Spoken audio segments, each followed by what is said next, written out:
दोस्तों, आपने अक्सर सुना होगा, जहाँ चाहा है वहाँ रहा है, जिसका अर्थ यह है कि यदि व्यक्ति पूरे मन से किसी चीज को करना चाहता हो तो मंजिल चाहे कितनी भी कठिन हो, रास्ते अपने आप बन ही जाते हैं।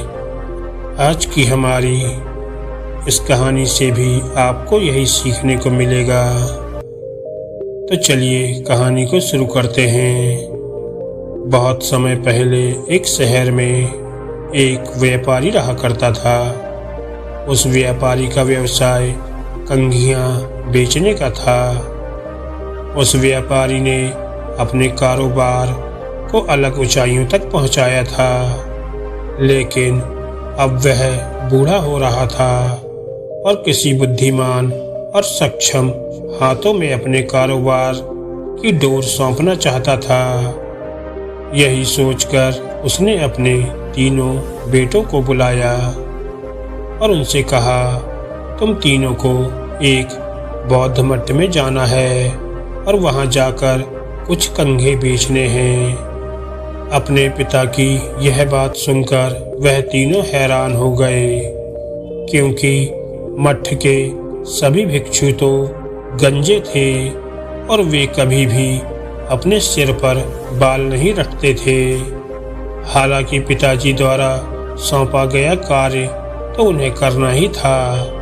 लगभग 2 दिन के बाद उस व्यापारी का पहला बेटा आया और उसने बताया कि वह 2 कंघे ही बेच सका। यह बात सुनकर व्यापारी ने पूछा, कैसे?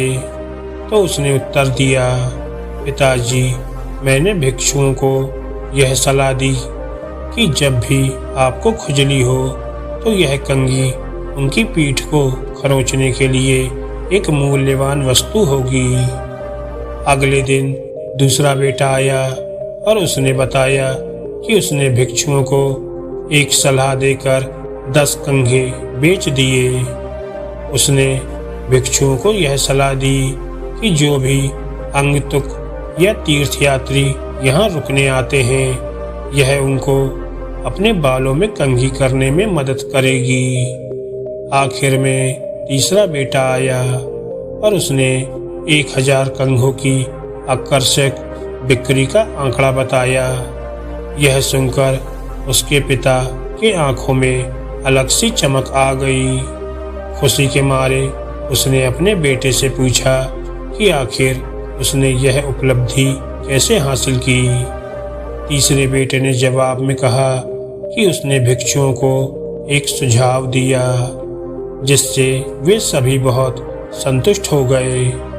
वे सुझाव यह था कि यदि बुद्ध के कुछ सिद्धांतों को कंघी पर मुद्रित कर मठ में आने वाले तीर्थयात्रियों को उपहार के रूप में दिया जाए तो वे हर रोज अपने बालों में कंघी करते हुए बुद्ध की शिक्षाओं को याद करेंगे।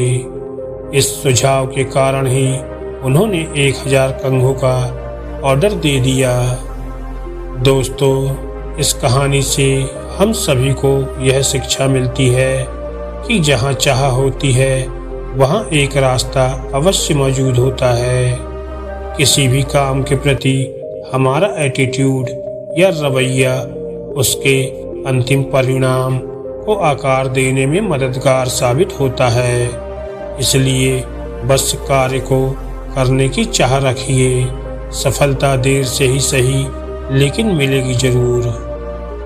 दोस्तों, आपको ये कहानी कैसी लगी हमें कमेंट करके जरूर बताएं और ऐसी ही मोटिवेशनल प्रेरणादायक कहानी को सुनने के लिए हमारे चैनल को लाइक और सब्सक्राइब भी करें। धन्यवाद दोस्तों।